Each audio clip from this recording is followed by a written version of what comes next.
एक बड़े गंभीर मुद्दे पे प्रेस वार्ता करने आए हैं और ये मुद्दा ऐसा है जो भारत की हजारों वर्षों की सभ्यता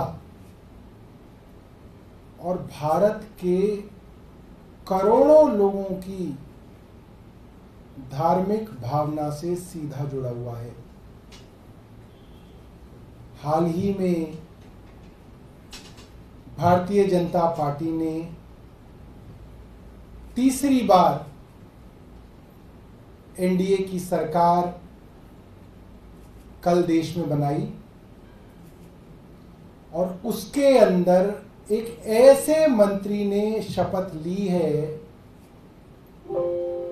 जिनका मानना है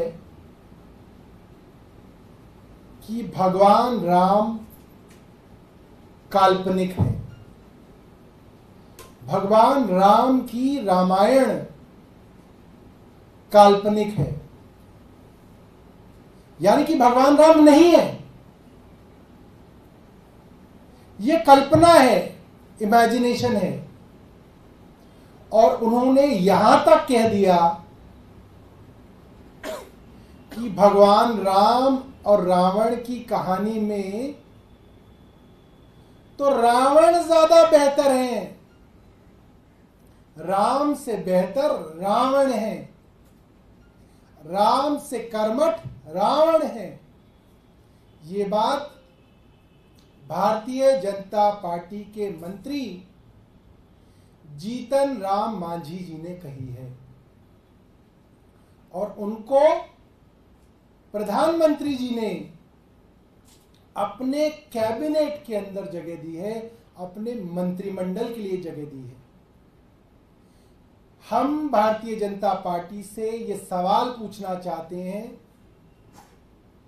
क्या भारतीय जनता पार्टी ये मानती है कि भगवान राम काल्पनिक हैं? क्या भारतीय जनता पार्टी अब ये मानती है कि रामायण काल्पनिक है? क्या भारतीय जनता पार्टी अब ये मानती है कि राम से ज्यादा बेहतर रावण थे?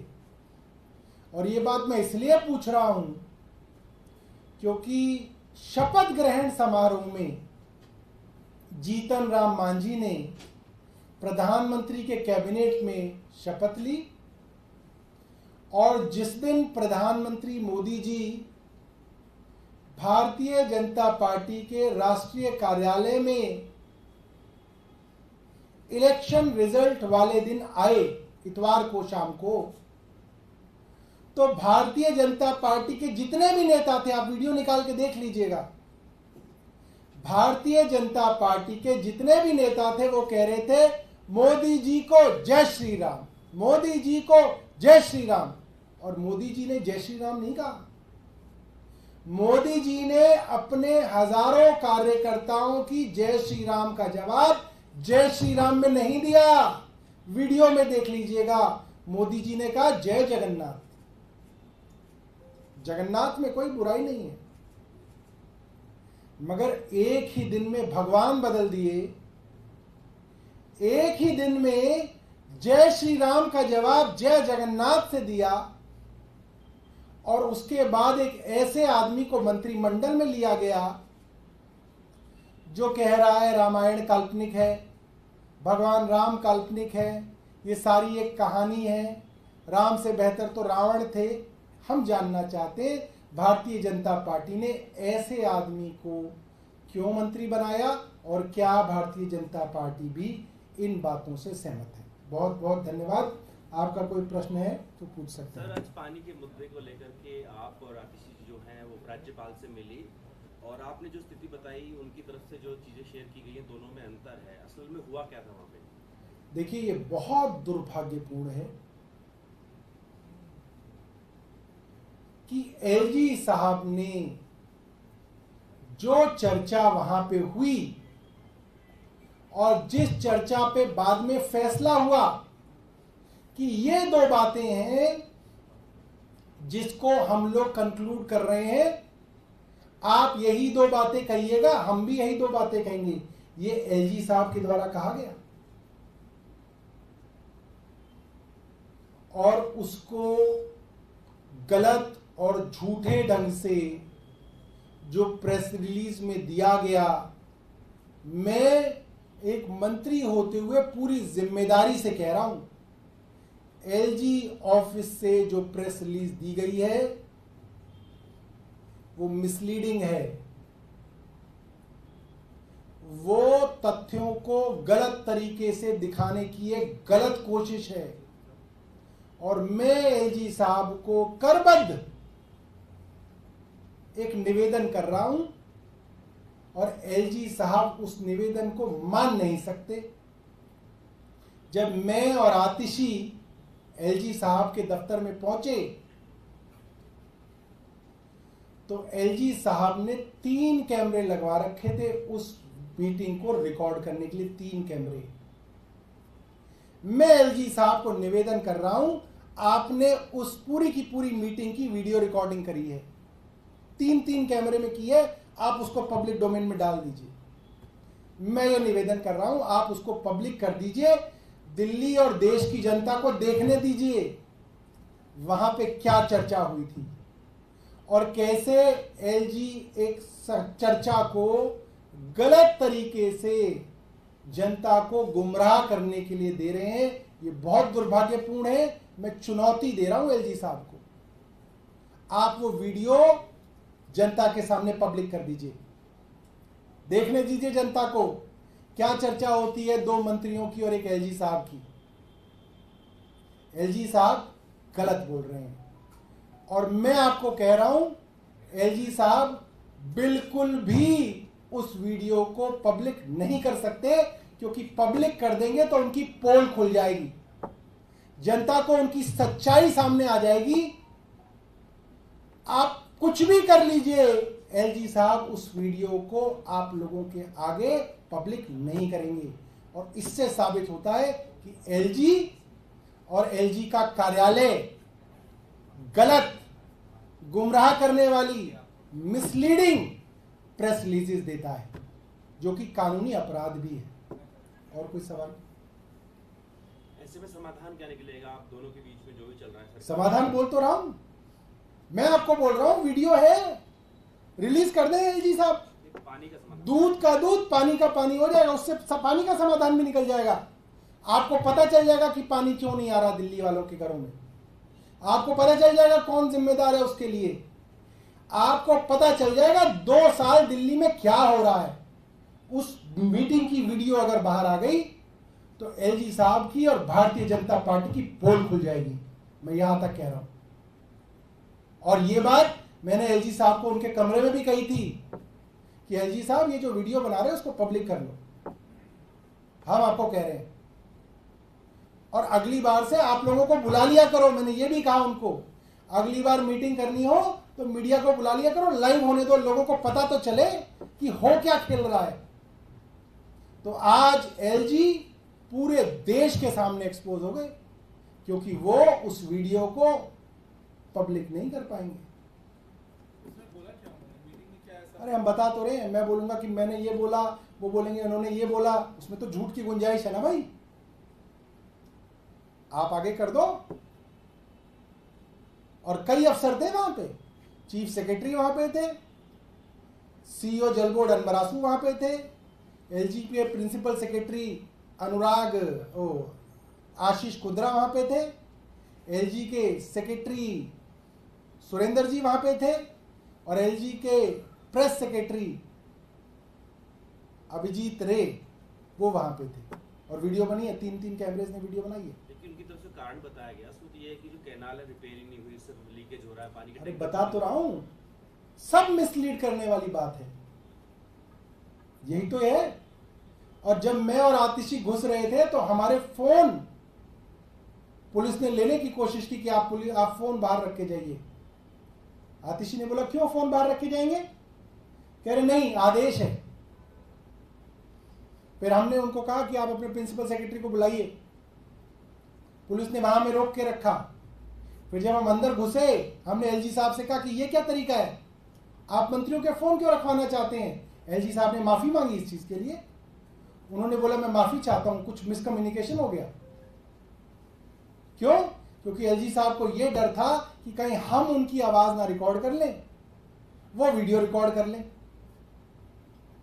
एलजी साहब के पास वीडियो है, करें उसको पब्लिक करें। सौरभ जी, आज शाम में कैबिनेट है, सीताराम मांझी को भी पोर्टफोलियो दिया जाएगा। एक खबर ये भी आ रही है कि जो पूर्व गृह मंत्री हैं अमित शाह, उनको फाइनेंस मिनिस्टर बनाया जा सकता है।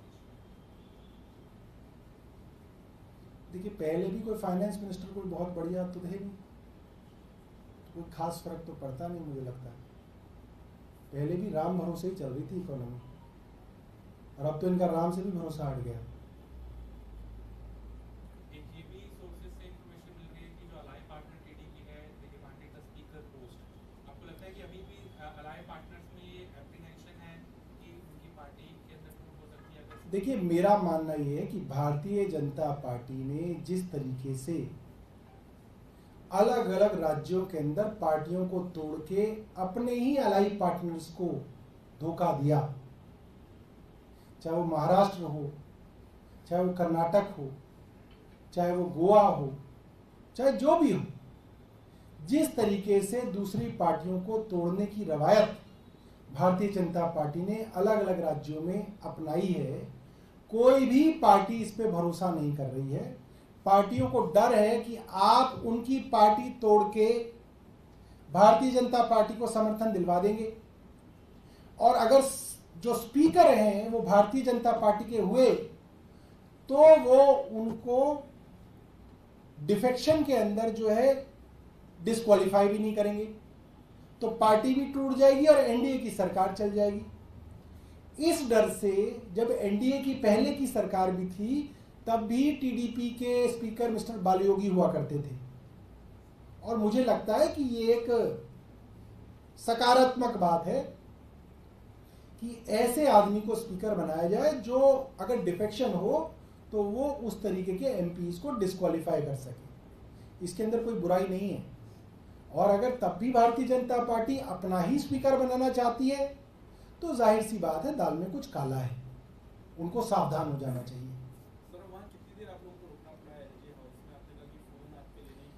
देखिए, मुझे लग रहा है करीब 2-4 मिनट रहा होगा कि जैसे ही हम देखिए क्या हुआ, जैसे ही हम उतरे तो पुलिस के लोग जो उनके यहाँ लेडी थी, एक जेंट्स थी, सफारी में थे, वो डार्क ब्लू कलर की होती है आई थिंक, तो बोले कि मैडम सर आप अपना फ़ोन हमें दे दीजिए।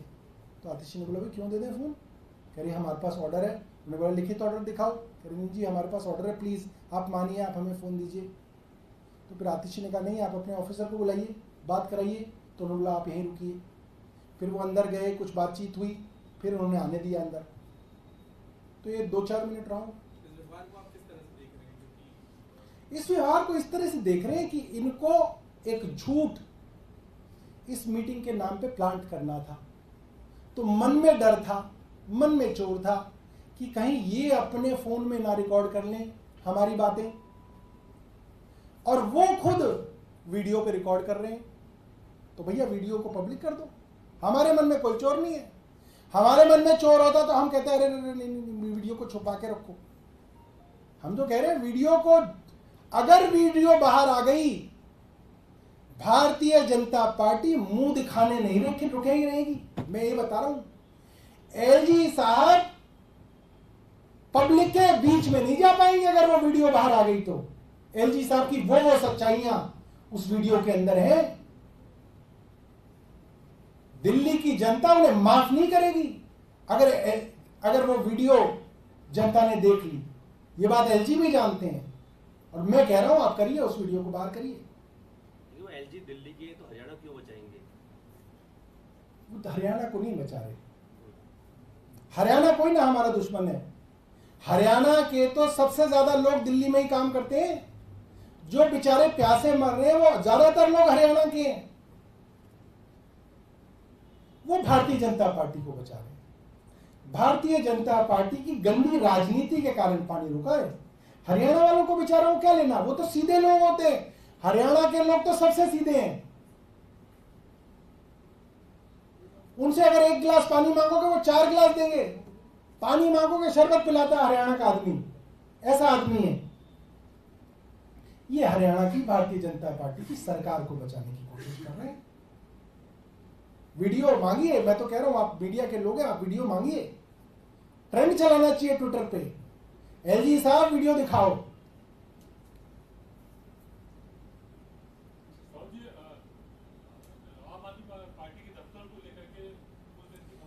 अभी सुप्रीम कोर्ट से ये फैसला आया। देखिए, आम आदमी पार्टी कोई जबरदस्ती तो कहीं पे कब्जा कर नहीं रहा, स्टेट पार्टी है, उस लिहाज से एक स्टेट पार्टी के नाम से हमको दफ्तर मिलना चाहिए दिल्ली में। नेशनल पार्टी है, इसलिए एक नेशनल पार्टी के नाम पे दफ्तर मिलना चाहिए, 2 दफ्तर मिलने चाहिए हमें दोनों में से भी एक दफ्तर नहीं दिया गया। देना किसको है? केंद्र सरकार को देना है। तो हमने सुप्रीम कोर्ट को कहा, भैया हमको आप जगह दे दो, हम शिफ्ट हो जाएंगे। आपने जगह नहीं दी, इसलिए यहां पे रुके हुए। और यहां पे आम आदमी पार्टी से पहले हमारे एक मंत्री थे, उससे पहले कांग्रेस के जमाने में एक मंत्री रहा करते थे। तो ये तो सरकारी जगह है। तो कोर्ट ने इस बात को माना कि इसके अंदर इनकी तो कोई गलती नहीं है, केंद्र इनको जगह दे दे, तब तक इनको मोहलत दे दें। तो उन्होंने अगस्त तक हमें मोहलत दी है, हम उनका बहुत धन्यवाद करना चाहते हैं सुप्रीम कोर्ट का। कुछ वीडियो दिखाने वाले, एक वीडियो जो है जीतन राम मांझी जी की दिखा दीजिए। अरे वीडियो क्या है, इसके आगे तो एजी साहब की वीडियो है, अगर वो बाहर आ जाएगी तो तहल का मच जाएगा। हाँ?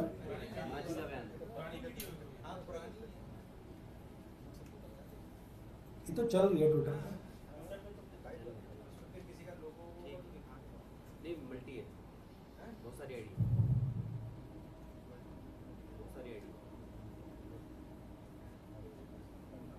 एएनआई भी है उसमें, पीटीआई भी दिख रहा है। लाइट बंद कर दो फिर।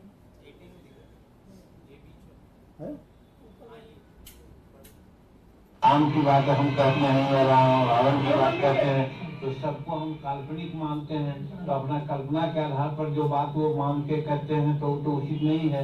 गरीब की बात करना चाहिए, गरीबी मिटाओ की बात करनी चाहिए।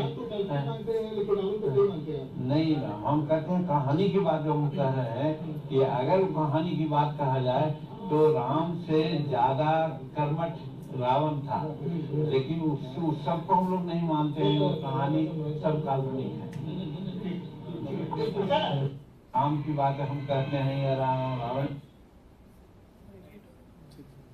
ठीक है, ये आपने देखा, ये मोदी सरकार के नए मंत्री जीतन राम मांझी हैं, जो राम को नहीं मानते, रामायण को नहीं मानते। वो मानते हैं कि दोनों ही काल्पनिक हैं और राम से बेहतर, राम से कर्मठ रावण।